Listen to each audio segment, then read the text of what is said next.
Bom dia, meu nome é Leonardo Lopes e você está no Filosofia e Fé Cristã. Hoje vamos continuar tratando acerca de Tomás de Aquino na sua doutrina da analogia. E podemos começar e iniciar esse áudio dizendo que a partir do século XX, alguns filósofos, principalmente os filósofos agnósticos, passaram a ter um descrédito muito maior do que outrora com relação à linguagem religiosa. Basicamente, a queixa principal era a de que, comparada a linguagem religiosa com a linguagem secular, não se poderia atribuir valores de verdade em torno da linguagem religiosa, justamente porque ela não correspondia aos cânones lógicos e a normatividade com a qual se considerava a linguagem secular. No caso da linguagem religiosa, acabava-se por fazer a crítica de que era uma linguagem que carecia de sentido e que, no fundo, talvez apenas quisesse provar aquilo que o fiel queria que fosse verdade, mas que, na verdade, carecia de um sistema de verificação em torno dessa verdade.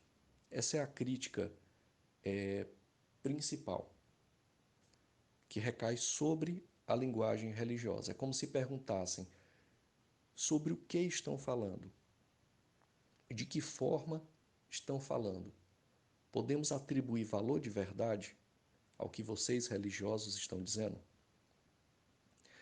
Muito bem, boa parte dessas questões já foram tratadas por Tomás de Aquino no século XIII. E aqui vamos fazer uma abordagem bem geral, não se pretende aqui esgotar o assunto, nem mesmo especificar, mas dizer, apontar que em Tomás de Aquino já se encontra essas questões lá no século XIII, e a partir daí expandir um pouco mais a questão.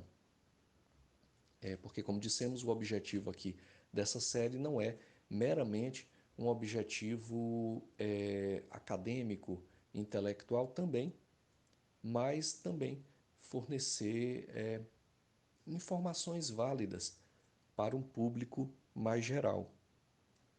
Então, nesse sentido, nós podemos dizer o seguinte, e aí tomando Tomás de Aquino enquanto um ponto de origem, mas expandindo também, que a linguagem cristã, a linguagem bíblica cristocêntrica, ela não é nem unívoca nem equívoca. O que significaria se nós disséssemos, e esse é um dos padrões da linguagem dita secular, que deve existir uma univocidade, ou seja, a palavra deve corresponder ao seu objeto. Se, por exemplo, vou dar um exemplo para ficar mais claro. Se eu vejo à minha frente uma mesa, eu olho para a mesa, verifico que é uma mesa, reconheço que é uma mesa, então eu vou proferir a palavra mesa, este vocábulo com este som específico, mesa. Muito bem, essa palavra que eu disse, mesa, ela tem que corresponder àquele objeto. No caso da linguagem cristã, ela não tem essa univocidade. Por quê? Nós podemos dizer que Cristo é o Cordeiro de Deus. Bom, nós dizemos que Cristo é o Cordeiro de Deus. Essa palavra, Cordeiro, enquanto o Cordeiro que nós reconhecemos, um animal restrito a um tempo, espaço, uma existência, ela não corresponde exatamente a Cristo. Por quê? Porque Cristo não é um animal, cordeiro no caso, né? Ou como diz o Brian, aliás, como diz o Colin Brown, não é um animal, vou pegar aqui a frase dele em torno disso, não estão pensando no animal lanoso de quatro patas. No mesmo sentido, quando dizemos que Deus é Pai, não há uma univocidade no sentido de que dizemos Deus Pai. A palavra Pai aí não corresponde totalmente. Por quê? Porque quando pensamos em Pai, nós pensamos naquela pessoa que trouxe filhos ao mundo, que está restrito num tempo, num espaço, que tem uma identidade, que tem uma existência temporal, tem uma idade. Quer dizer, não há uma correspondência. É isso que está tentando se dizer. A linguagem cristã, ela tem essa característica de não ter uma univocidade completa. Quer dizer, Cristo é o Cordeiro de Deus. Quando eu profiro a palavra Cordeiro, de forma imediata, ela não corresponde a Cristo. Porque cordeiro é um animal, como diz aqui o Colin Brown, não é um animal lanoso de quatro patas. Da mesma forma, quando digo que Deus é Pai, a palavra Pai não corresponde de forma imediata, de forma unívoca a, a Deus. Mas se não corresponde de uma forma completa ou unívoca, mas guarda muita semelhança. E aí é nesse guardar alguma semelhança que nós podemos dizer que Cristo é o Cordeiro de Deus. Que nós podemos dizer, porque a própria palavra nos revela isso, que Deus é Pai. Então são algumas características da linguagem cristã. Uma outra característica da linguagem cristã é que ela não é equívoca. O que significaria dentro da linguagem cristã se ela fosse equívoca? Significaria que aquilo que nós falamos não tem o menor sentido com aquilo que o objeto a ser conhecido realmente é. Ou seja, nós falaríamos uma coisa e não conseguiríamos fazer um link, uma relação com Deus e com toda a estrutura narrativa da Bíblia. Não ocorre um equívoco. Se nós falamos que guarda alguma semelhança, dizer que Cristo é Cordeiro, mas não guarda uma total semelhança, justamente porque não há uma univocidade, mas também não há um equívoco. Não se está falando. Onde ocorreria o equívoco? Se nós falássemos de Cordeiro e falássemos de Cristo e não conseguíssemos fazer a relação entre ambas as palavras, ou entre a palavra e a pessoa de Cristo.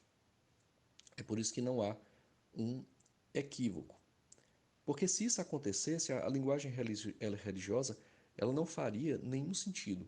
Nós falaríamos e as nossas palavras não conseguiriam alcançar Deus. Mas, no entanto, não é o que ocorre. Porque o próprio Deus nos permitiu que assim fosse.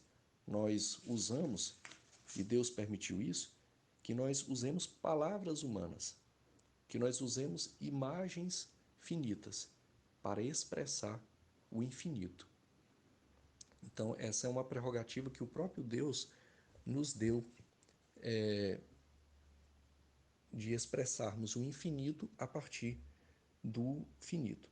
Então, Tomás de Aquino vai nesse sentido, e boa parte da defesa da linguagem religiosa também, no sentido de que quando nós falamos, nós não estamos usando algo completamente literal ou unívoco, mas nós estamos usando analogias.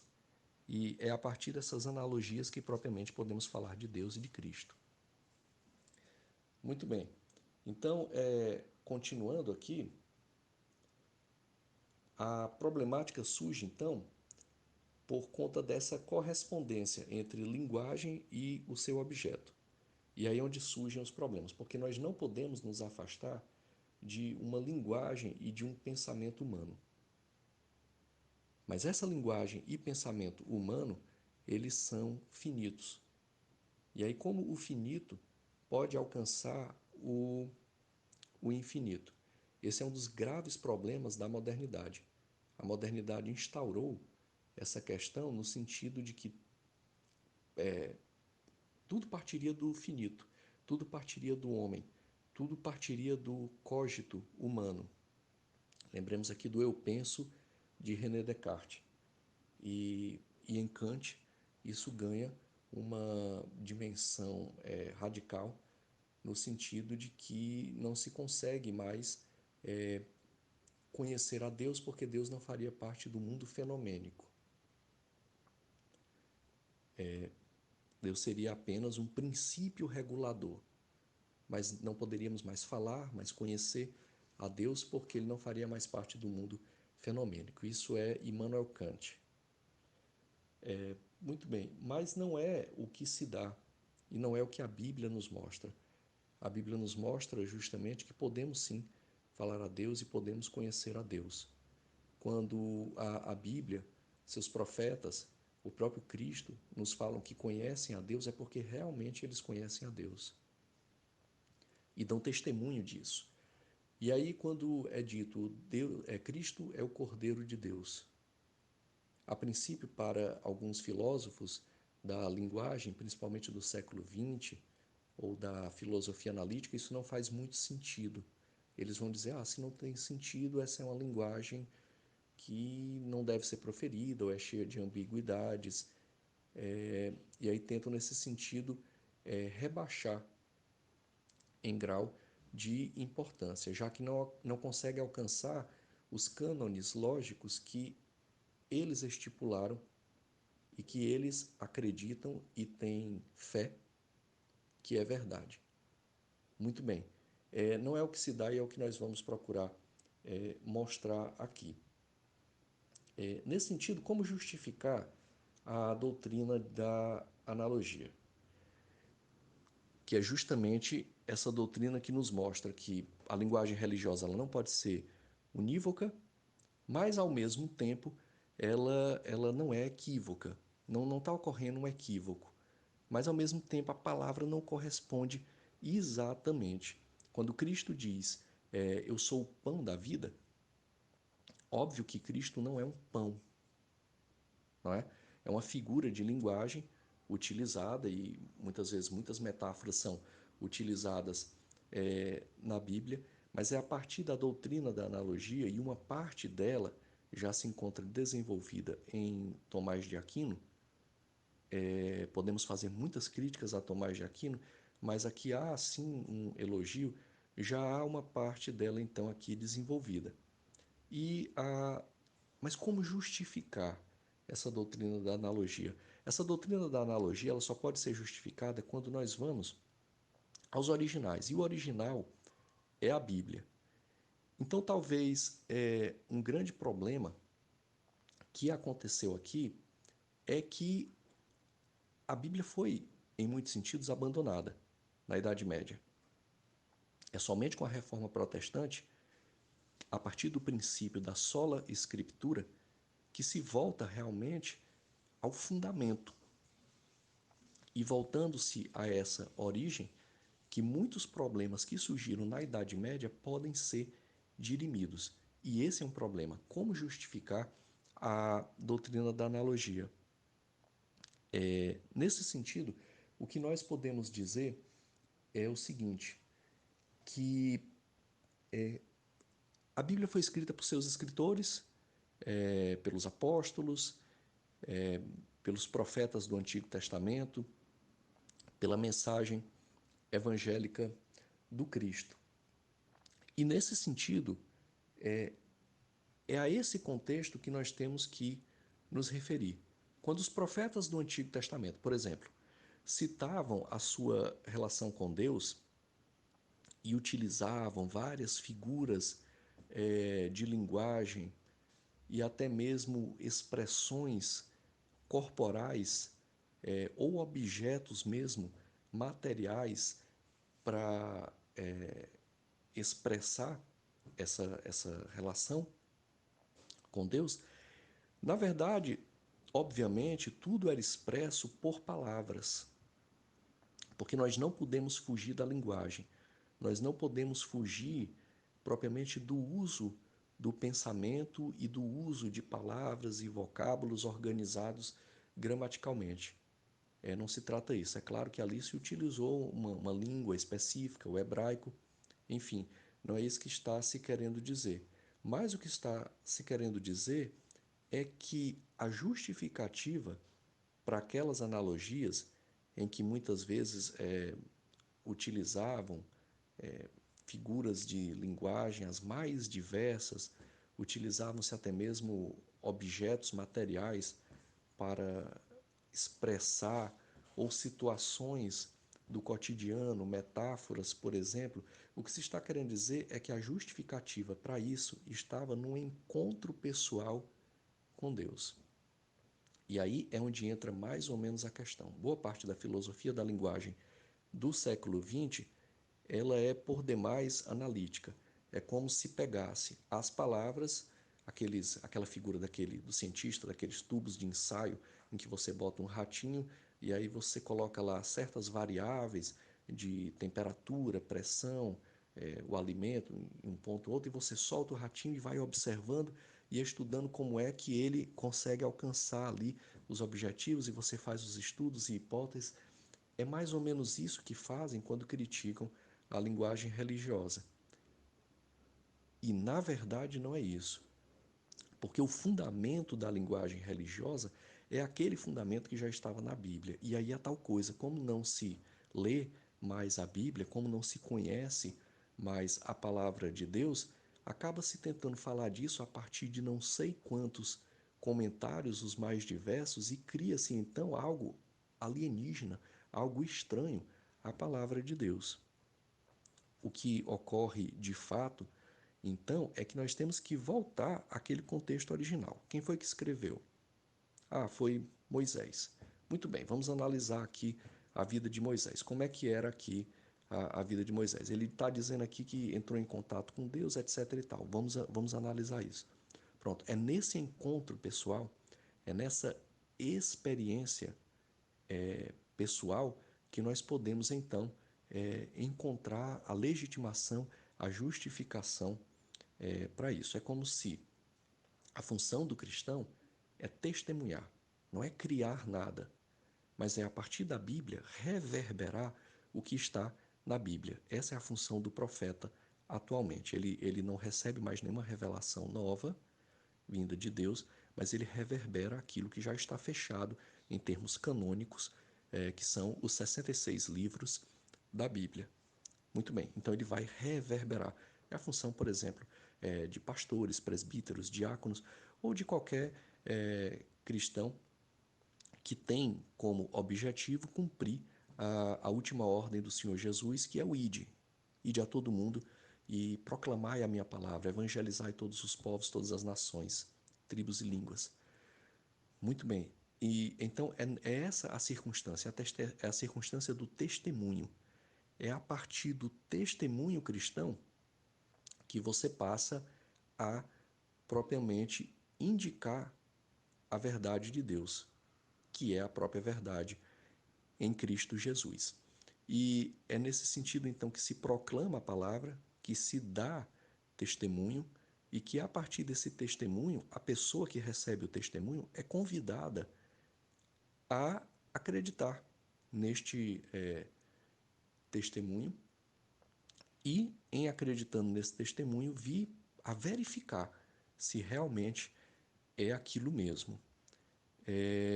Nesse sentido, já foi dado aqui em áudios anteriores um exemplo que eu acho muito simples, mas muito interessante de testemunho.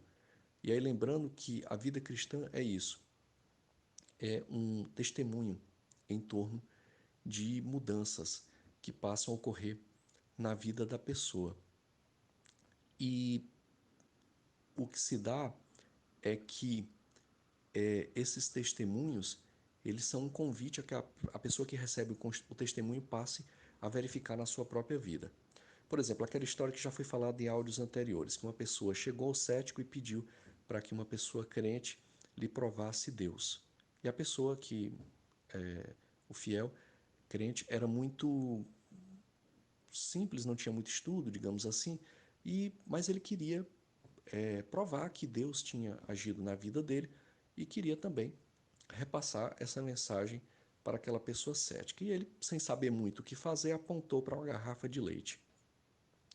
E aí o cético meio que começou a rir-se por dentro e disse: Não, mas pedi para você me dar uma prova da existência de Deus, você me aponta para uma garrafa de leite.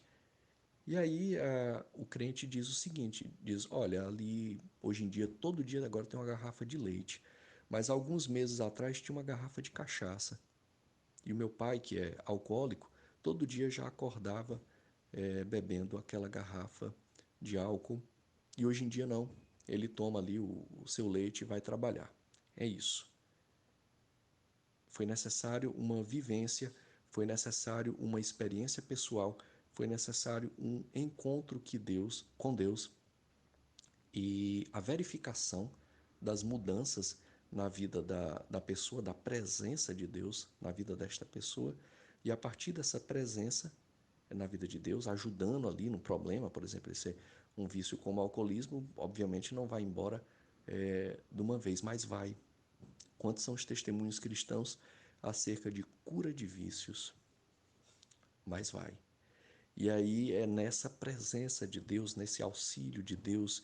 Lembremos aqui para falar de outra analogia muito conhecida, quando Deus é descrito várias vezes pelo salmista enquanto escudo, enquanto refúgio, enquanto força, enquanto fortaleza, castelo, enquanto muralha, enquanto defesa, enquanto aquele que tira de águas profundas. Muito bem, é isso. Se usam várias figuras analógicas, várias figuras metafóricas, mas justamente porque se quer expressar, fazer um esforço como uma criança, e lembremos que para Deus todos nós somos crianças espirituais, fazer um esforço como a criança faz de aprender a falar. E aí nós utilizamos a linguagem humana finita, nós utilizamos imagens finitas para expressar aquilo que já nos foi expresso pela graça de Deus em Cristo Jesus.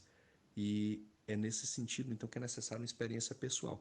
Eu vou ler aqui rapidamente uma passagem do livro do Colin Brown, está na página, um dos principais livros, dentre outros, que nós utilizamos aqui na série.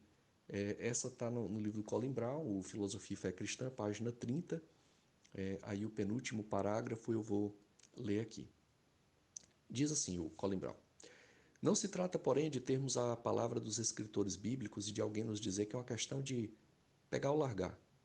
Os escritores bíblicos acreditavam que aquilo que proclamavam trazia luz e significado para a experiência humana.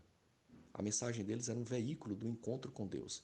Aqueles que recebessem comprovariam a verdade por si mesmos. A palavra de João 8,12 pode ser tomada como amostra da ideia bíblica da verdade. Eu sou a luz do mundo. Quem me segue não andará nas trevas, pelo contrário, terá a luz da vida.